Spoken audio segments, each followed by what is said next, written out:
Hi everyone, I'm Krylios, Team Rayceen Productions MC and producer. And joining me is the goddess of DC, Rayceen Pendarvis. Greetings and salutations all. Ooh, for this edition of Team Rayceen Forum, we're discussing the Lesbian Bar Project. Please tell us more.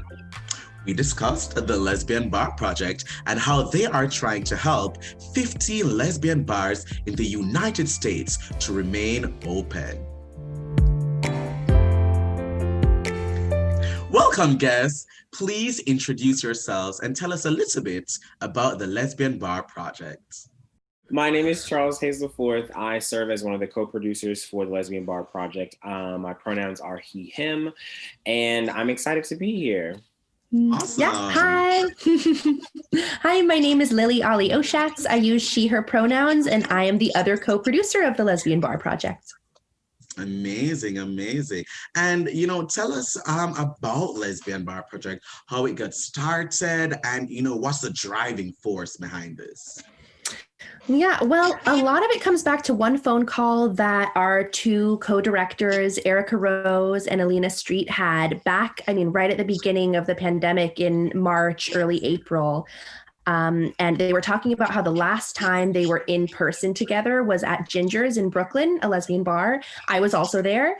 And so they started talking about the idea of, are these spaces going to exist when we come out of this? And if we all can think back to March and April, it felt like it was such new territory. So as the weeks started passing and the months started passing, we joined together. I joined on board and Charles came on board, and the four of us decided that we really wanted to take action and see what we could do to have a two-prong approach in our mission to not only raise funds to keep these bars open and to support their staff, support their existence, but to also raise awareness to the fact that we are losing these really sacred queer spaces. And that's so important. That is really, really important. I was on the website, and something that really struck me was the fact that in the 80s, there were over 200, lesbian bars. And now we are bordering on 15. That is a lot. Meaning that's not a lot. Yeah. Wow. I think even the stat that kind of gets me is that there's over 63,000 bars in the country and only 15 of them are lesbian. And we can look at the decline of, from the 80s to now, but just even thinking about the population of people that exist in the country itself, like there's more than that ratio or percentage of people that need a space to go. But I think there's a number of reasons why it's happening, and we've learned different insights and, thought processes around why it could be the way that it is. And there's no one answer, but it's been a learning experience nonetheless. Let's talk about some of those reasons. For people out there who don't really understand, one, why like this is a thing and why this is important, and two, the reasons why, because there are so many other like LGBTQ bars that are, specifically, maybe not even specifically for gay men, but their clientele is mostly gay men, right? Quite a lot when compared to, lesbian bars. Speak to some of the reasons, but I think I do want to express that for us, we defined lesbian as a term that was encompassing of all of the marginalized genders. So people that are AFAB or assigned female at birth, non-binary folks, as well as trans men, because in that, like based on what you said, like a lot of spaces cater to cis gay men, whether it be white or black or whatever the makeup is, and the other side of the community doesn't always get that same safe space or reciprocity. Yeah. But when I think about this as a whole, I'm always reminded of the slowly erasing our gay neighborhoods. Mm-hmm. And I think about how I would travel all over, early on in the 80s and the 90s, and it would be so many wonderful neighborhoods that would celebrate who we are. And when you think about now, here we are in getting ready to go into a completely another year. And I think about how the Astros has been affected, how Christopher has been affected, DuPont Circle, Market Street, and so many other places throughout these countries, throughout the country as a whole. I think about our neighborhoods and how they are slowly being erased, and how the gentrification, when we talk about gentrification, how it affects marginalized communities, those of color, especially those of the LGBT persuasion, IA, you know, how all of that gets a part of being a part of the wave of gentrification. So when we talk about the going away of our neighborhoods, the clubs go, they go quick. They're the first place to go. So the little bars, the little lounges. And then when you talk about the lesbian community, an area that is never fully celebrated in the way that it should be. When you talk about clubs and safe spaces. So the few lesbian bars that we have now are slowly dwindling and slowly going away faster, and no one's saying anything. Yeah, I think a lot of it is there is a gender bias, right? At this point, all of our bar owners are assigned female at birth women. Also, most of them are white. We only have one Black lesbian bar owner, and she's fantastic. Rachel, who owns hers in Mobile, Alabama. But it's really important to know Alabama, that there are struggles. Wow. Yeah. And you know what? They're our newest bar too. They just opened a little over a year ago. So we're really excited for them. So when later on, when we talk about the future of lesbian bars, it's like, we need to look at what this business is doing and love them and support them. Right. But, it's important to note that there are different struggles to being a woman owning a small business. Like, that's just the world we live in, unfortunately. And then to be a woman of color owning property, having that kind of equity, it's something that our entire society needs to work on systematically, right? You know, there's a lot of work to do. That if anything good can come out of 2020, it's that Black Lives Matter, and we have to do a lot of work. So I think that like race and gender has to do with why these bars are disappearing. Gentrification affects marginalized communities in a much bigger way. So yeah, we're going to lose a lot of small businesses due to COVID, but the idea of also losing those very few businesses that are open to cater to people of color, to cater to queer people and lesbians, it's something worth noting, and we need to kind of follow that progression and raise the awareness, and then see what can we do? How can we pivot? How are these spaces serving the future of the queer community? Yeah. Yes, and talking about the future of the queer community, let's segue into that. The future of lesbian bars. I will say this: when I moved to DC for college, and I got here, there were just no lesbian bars that existed. There was none. When I moved here in 2014, none existed. No, 2018, two came up, A League of Her Own and XX Plus. Apparently XX Plus is now closed, RIP, so sad.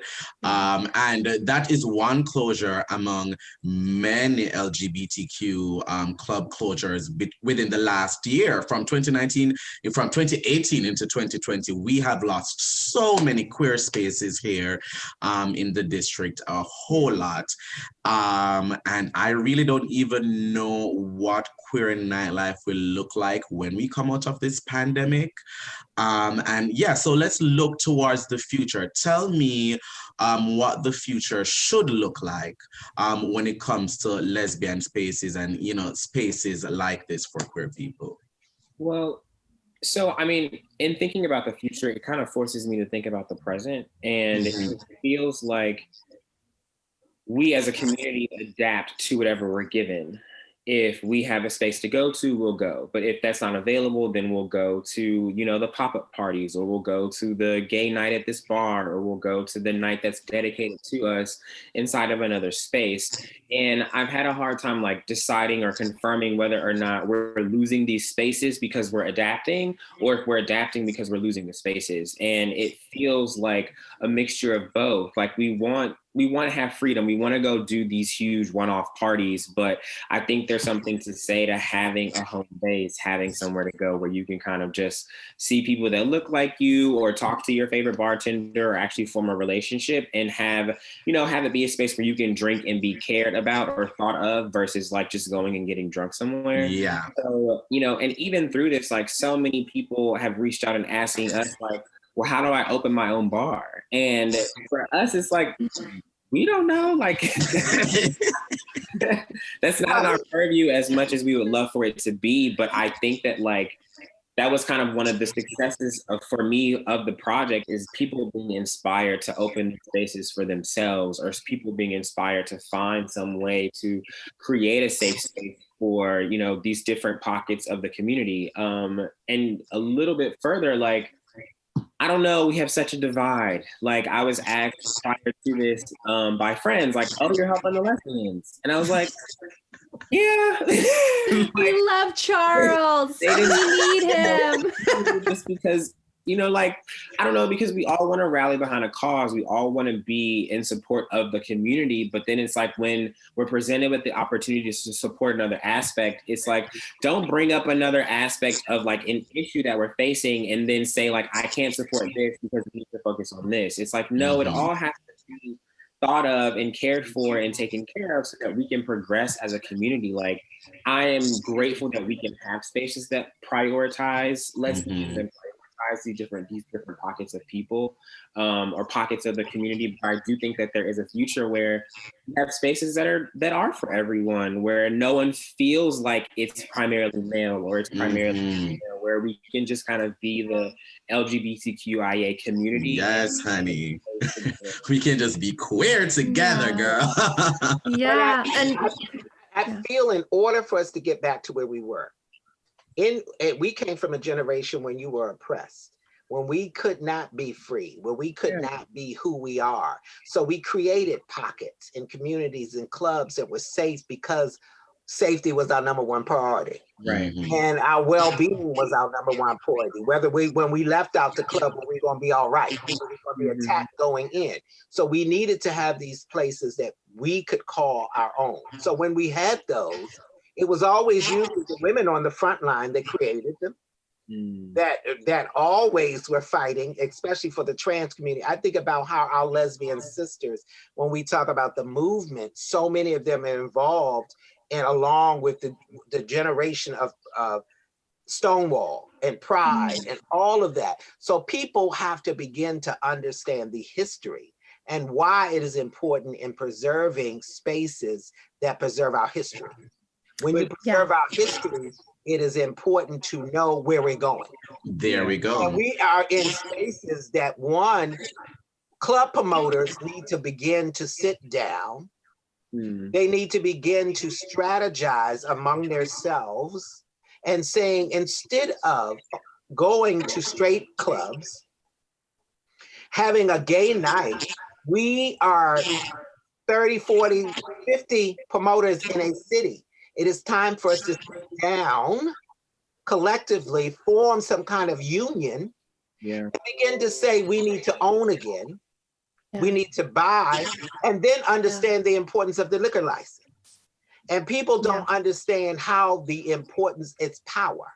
A liquor license, a club that is closed still has a liquor license that they can rent out or they can sell to someone.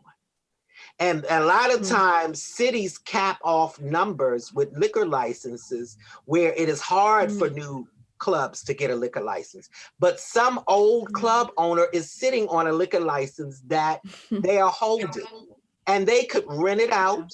They could begin to formulate some kind of collection or collective and say, this is what we're going to do. In order for you to get this liquor license, you're going to have to show me that you've come up with a plan, a business plan. You're going to create an owner of the collective group of all of you, and you're going to rent out my liquor license, and this is what we're going to do, and we're going to own our own again, instead of putting dollars into places that don't celebrate who we are. And then they work out arrangements with a lot of these straight bars where they'll say, okay, we will allow you to come in. We'll give you one night a month, but we'll give you the door, but you can't have the bar. Mm-hmm. See, the games.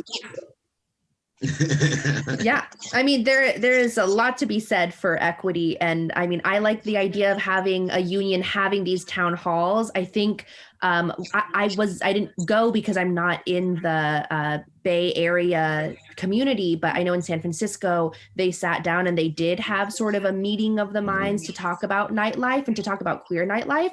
That needs to happen nationally in every city, like there, especially because a lot of the reasons that sometimes people don't want to go to these spaces is because of the transphobia. That we are a generation of the gender revolution. We will not condone transphobia. I mean, Charles said it a little bit earlier, but when we say lesbian bar, we are trying to reclaim lesbian as being a really anti-TERF term, being an umbrella term. If you feel empowered by that term, if you're a bisexual woman and you like the label lesbian, it's yours, take it. But if you're a person who doesn't feel comfortable going to a lesbian bar, that's something for these people who have the equity to think about. What work are you doing to make it inclusive for the full community? And that's so important. Further to your point, like both of you actually, I think that we're still, because we have been oppressed, like, and it goes back to why this is happening, what's this cycle? And I think that we're still shaking like these traces of oppression. Like we haven't had it, so we're not like forcing ourselves to go get it. We're just making do with what they give to us. And so as we get further and like stronger as a unit, I think that we can step into these spaces and say, no, like, I'm actually just going to claim what's mine because it should be mine anyway. But we have to, it's a mindset too. Like, oh, I'm just going to go to that gay night on Thursday. And, I'll see my people and otherwise I'll just, hang out at home. But it doesn't have to do that. But if we just accept it, then that's what it's going to say. And honestly, as queer people, we do deserve those spaces that, you can just go down to. Like, you don't even want to party tonight, but you just want to go and grab a drink, girl. Talk to your girls, just hang out, just do all that.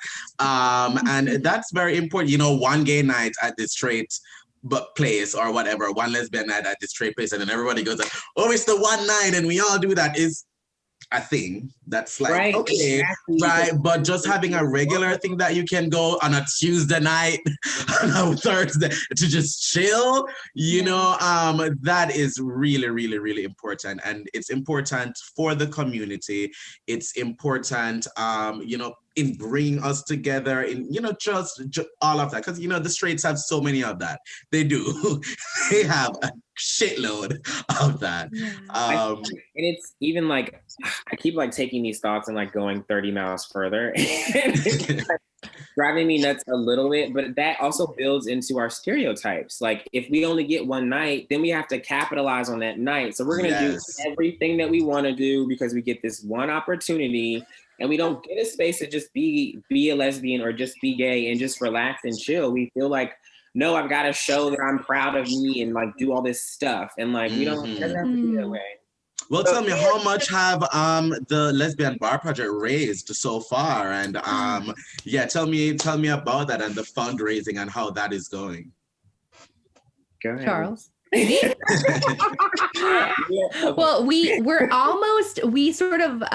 we're basically a little bit under $118,000. Yeah, so that's a pool fund that will go to the participating bars. We'll split it evenly between all of them.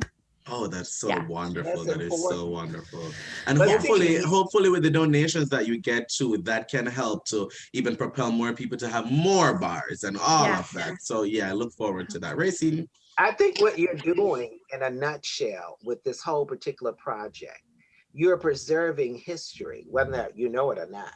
You are now preserving history because you now have created something that wasn't there before, something that needed to be there. So you're giving people a template to go to for like you said, Charles, when other folks who say, I want to open up a bar. How do I open up a bar? Now that they get, and especially if they say a lesbian bar, now that they can reach into your project, tap into a plethora of these business owners and begin to have a dialogue and a conversation of how can I do this? How can I help? Or maybe if I can't, maybe how can I help yours exist or continue to thrive? And then we begin to build on the legacy of what does it mean to have a lesbian bar, the importance of preserving that and the history surrounding it, and then talk to the owners as if you have to include some part of allowing people to know our history inside your bar, that you have to put things around throughout the bar, things and facts and information about our community that sometimes people don't know. And sometimes you could be sitting at a bar or even in the bathroom washing your hands, but if you look up and see some history that is mountain and given to you that you did not know exists, it forever leaves an impact in your mind. So then you have to talk about, well, I didn't know that this particular club had been established or on the grounds of a formal lesbian club, that this was here before this was here was this. And this is on the grounds of this particular club, and why this club is no longer there, but why it's important that we build within that same community or our gay neighborhoods, and we keep our area preserved, that we can say this is ours. This is our safe space. And it's important that when people, a young child from Missouri or a young child from Idaho just coming out and goes and finds these little places that they can say, this is my Mecca. And just get their lives. Yes. Yeah. Listen, I identify with that so much. Yes. And Rayceen, you're so right that the history being preserved is happening. Like we're doing it, we're trying to be a part of it, but a lot of it is some of the most important experiences I have had with queer elders happens in person in these spaces. And because of our digital world and because of like generational divides, like I don't always have the opportunity to hear the oral history. And that is just, it's invaluable. It's so important. Yeah. Really, really, really, really, really, really, it is. It certainly is. To close this out, how can people learn more about the Lesbian Bar Project? How can they support? How can they donate? How can they find the website? What are the social media handles? Plug it all. So people can get more information about the Lesbian Bar Project at lesbianbarproject.com. We do not have a dedicated Instagram for LBP. We call it LBP for short, but our Instagram handles are EAR360 for Erica Rose. Mine is Lunchbox with 2 X's and the number 4 for Charles. Alina Street is Alina Street, ELINA Street. And Lily, I don't know how to spell yours. Mine is just my name. So it's at LILYALIOSHATZ. But the real central place for information is definitely lesbianbarproject.com. That's where we're putting all of the information as we do events in the future, as we keep partnering with Jägermeister, which we should always give a shout out to Jägermeister. They've been a really great brand sponsor. And Leah Delaria, we're figuring out what we're going to keep doing with her. She's incredible, and she did a great job in the PSA doing the voiceover work for us. So we have a lot more that we're going to keep working on. Awesome. Over. And before you leave, let me just leave you with this tad bit. There are some gay owned liquor companies that is so important that we tap into more of them. And and then the ones that everybody drinks that we need to hold accountable. Because they are, and when we're talking about bars, we're talking about liquor. Yeah. So it's important to hit all of the liquor companies, because you will be surprised, and the water company, and the soda company, and all of them, because there is money out there to help preserve our history. Yeah. Yeah. We just have to find it and know that and find it, know that it's there. That's the way. That's the way. Listen, thanks for that, Rayceen, and thanks to our guests for joining us. It has been such a pleasure having you here with us today, and I look forward to what else the Lesbian Bar Project will do as the future continues. Thank you so much. Thanks you. For having us. Thank you. Thank you. We thank our guests for their time and for what they are doing for the community. Rayceen, did you enjoy this Team Rayceen forum? Yes, I did. Yes, honey, it was everything. We also thank all of our viewers for watching. If you are already a subscriber to our YouTube channel, we thank you for that as well. If you aren't a subscriber, just click unsubscribe right now. It's right there. Click it. And it's totally what, Rayceen?